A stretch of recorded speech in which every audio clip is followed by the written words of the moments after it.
నీతి వ్యాఖ్యలు చెప్పే స్వామీజీలు బాబాలు నీతి మాలిన పనులకు ఎందుకు పాల్పడుతున్నారు?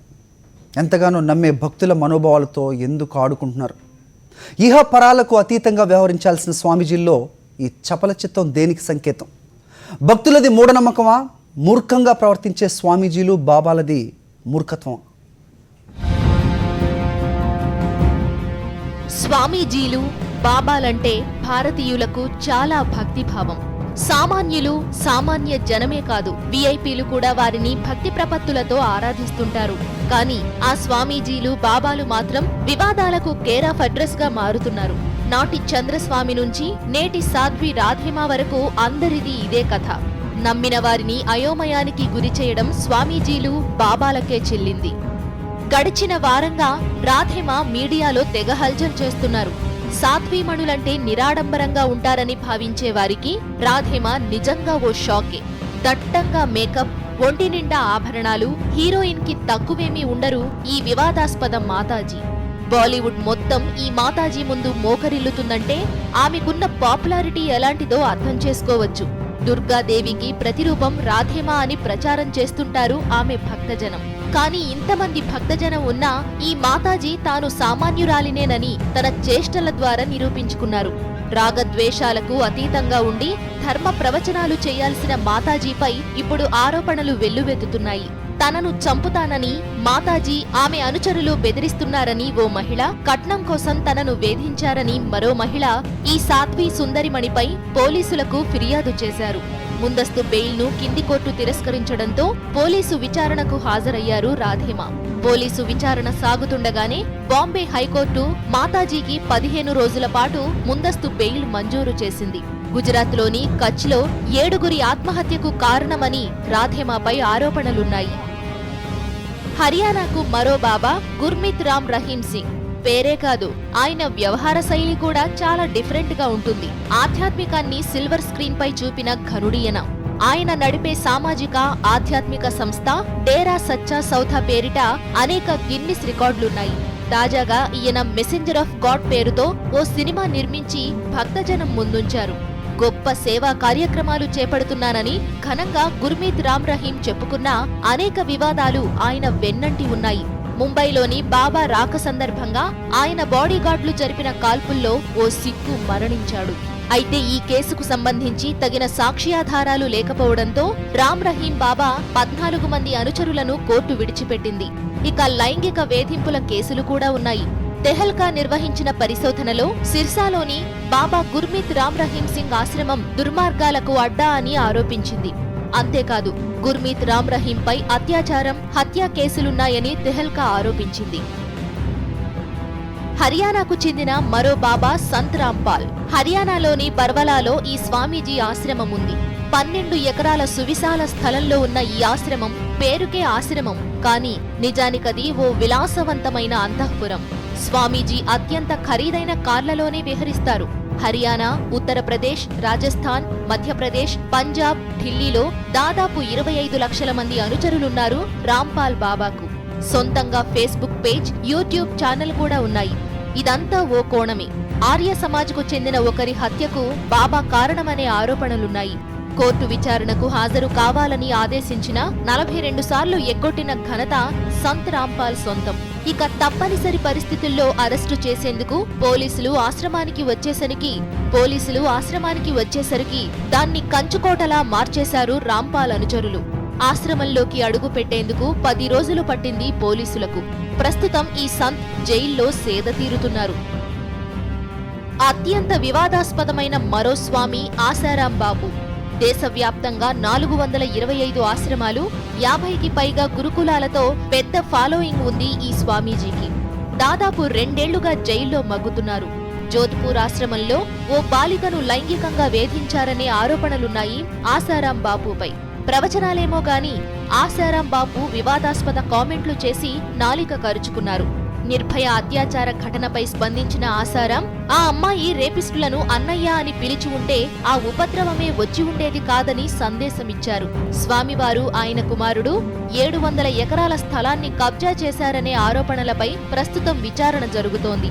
గుజరాత్లోని సబర్మతి ఒడ్డునున్న ఆసారాం బాపు ఆశ్రమంలో 2008లో 2 బాలల శవాలు దొరికాయి. ఆ కేసు కూడా నడుస్తోంది. బెంగుళూరుకు చెందిన స్వామి నిత్యానందది మరో కథ. ప్రఖ్యాత మైండ్ బాడీ మ్యాగజైన్ స్వామి నిత్యానందను ప్రపంచంలోని 100 అత్యంత ప్రభావశీలురైన స్వామీజీల్లో ఒకరని ప్రశంసించింది. యూట్యూబ్లో తన ప్రవచనాల్ని దాదాపు 1.5 కోటి మంది చూశారని నిత్యానంద గొప్పగా చెప్పుకుంటారు. అంతేకాదు 27 భాషల్లో 300కు పైగా పుస్తకాలు రాశానని కితాబిచ్చుకుంటారు. ఇది స్వామీజీ భక్తిరసం. భక్తిరసం పేరుతో ఈయన చేసేదంతా శృంగార రసమని ఆరోపణలున్నాయి. స్వామీజీ మహిళలతో ఉన్న వీడియోలు సృష్టించిన సంచలనం అంతా ఇంతా కాదు.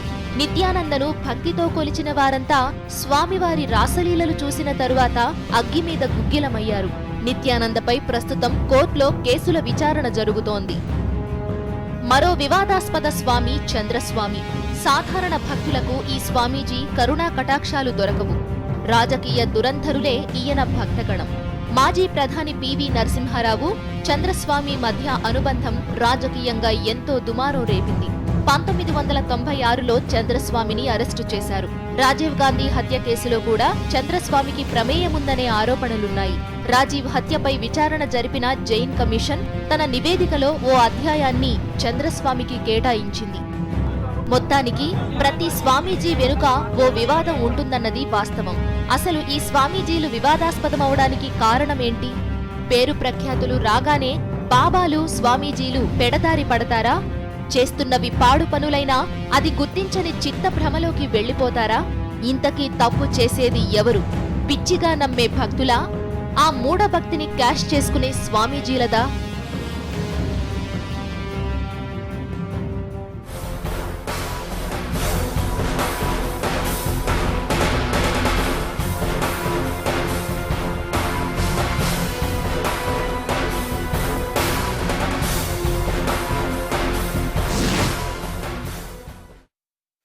సో తప్పెవరిది? బాబాల భాగవతాల్లో మూర్ఖంగా ప్రవర్తించే స్వామీజీలదా, మూర్ఖంగా నమ్మే భక్తులదా అనేది దాని గురించి చర్చించడానికి వాళ్ళు మనతో ఉన్నారు. స్పిరిచువల్ సైంటిస్ట్ మూర్తి గారు, అలాగే జన విజ్ఞాన వేదిక నుంచి టీవీ రావు గారు, విశ్వ హిందూ పరిషత్ హిందూ కార్యకర్త మనకి ఇందుశేఖర్ గారు సాక్షి స్టూడియోస్లో ఉన్నారు. చిన్న బ్రేక్ తీసుకుందాం, తిరిగి చర్చ ప్రారంభిద్దాం. చూస్తూనే ఉండండి సాక్షి.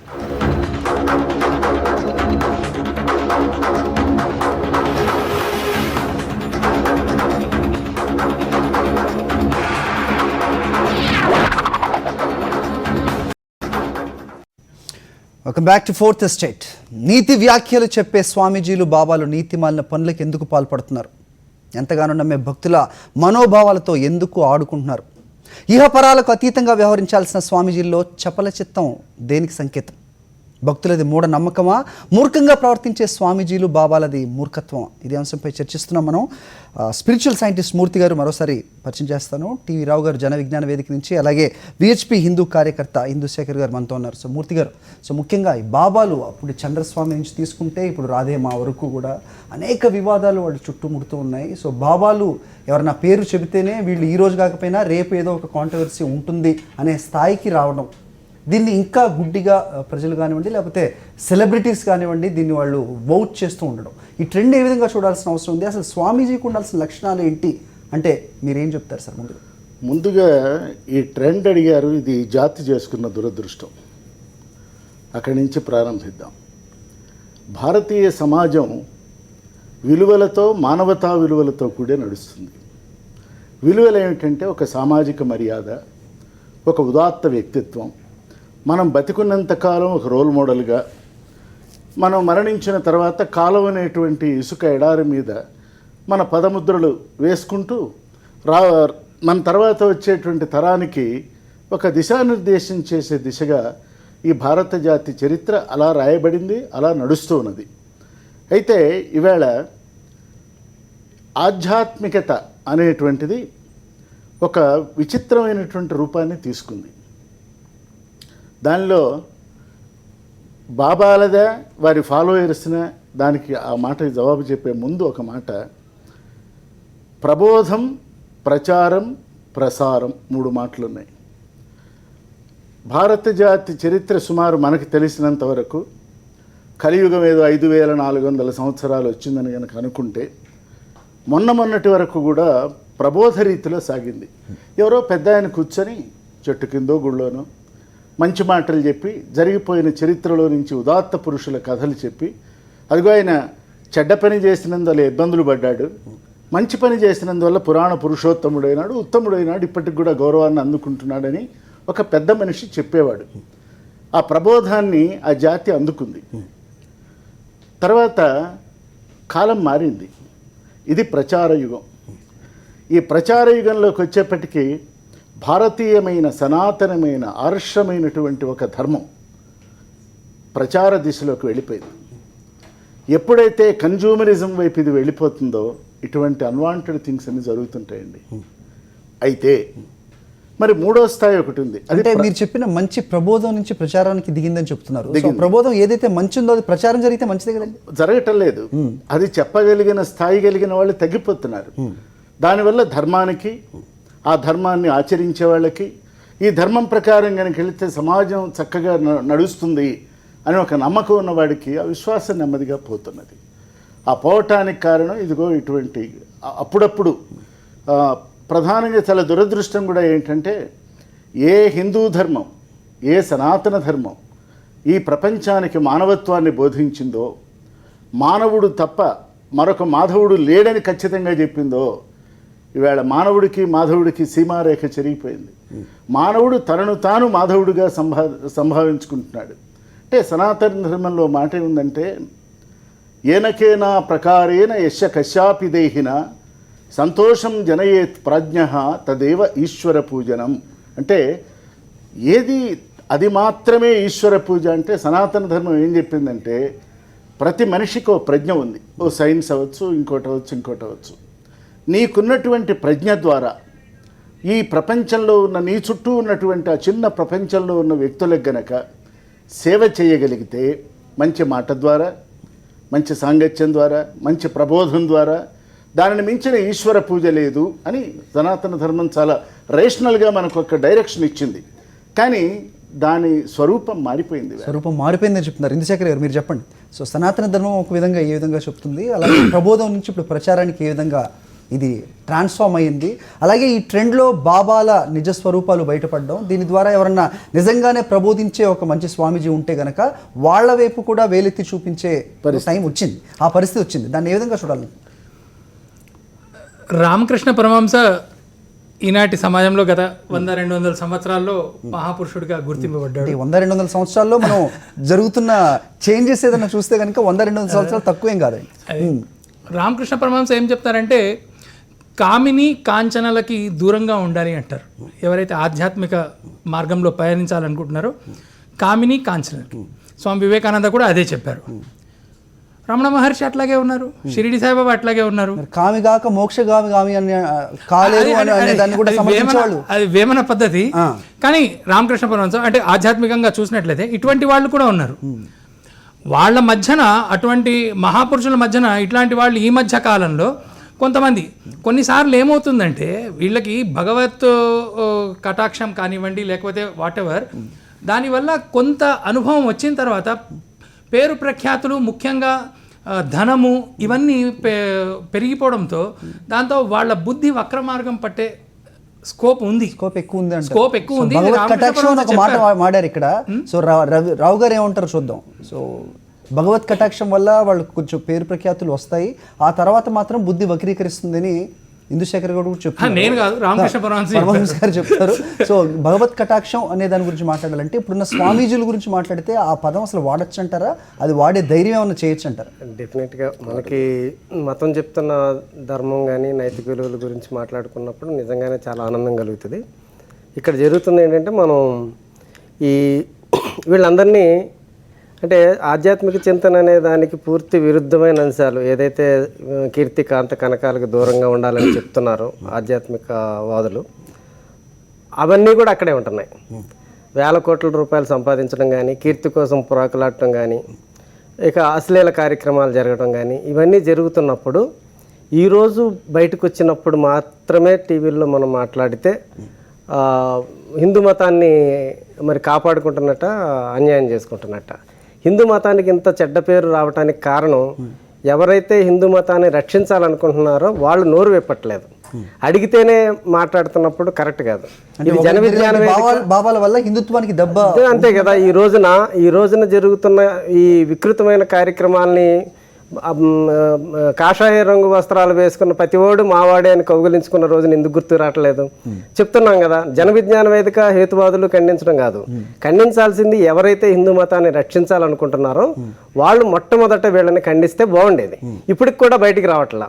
ఇప్పుడు కూడా ఇప్పుడు బీజేపీ గవర్నమెంట్ నిజంగానే వీళ్ళందరినీ వరుసగా అరెస్ట్ చేసుకుంటూ వస్తుంటే నిజంగా ఓకే వీళ్ళు హిందూ మతాన్ని కాపాడాలనుకుంటున్నారు అని మనం నమ్మొచ్చు. ఇక్కడ మతాన్ని కాపాడుకుంటున్నారా లేదా అనేది కాదు, నువ్వు నైతిక విలువలు ప్రజల్లో పెంపొందిస్తున్నావా లేదా అనేది ఇంపార్టెంట్. నీ మతం చెప్తున్న విషయాలన్నీ మంచి ఏదైతే ఉందో ప్రజలకు చెప్పమనే అడుగుతున్నాం.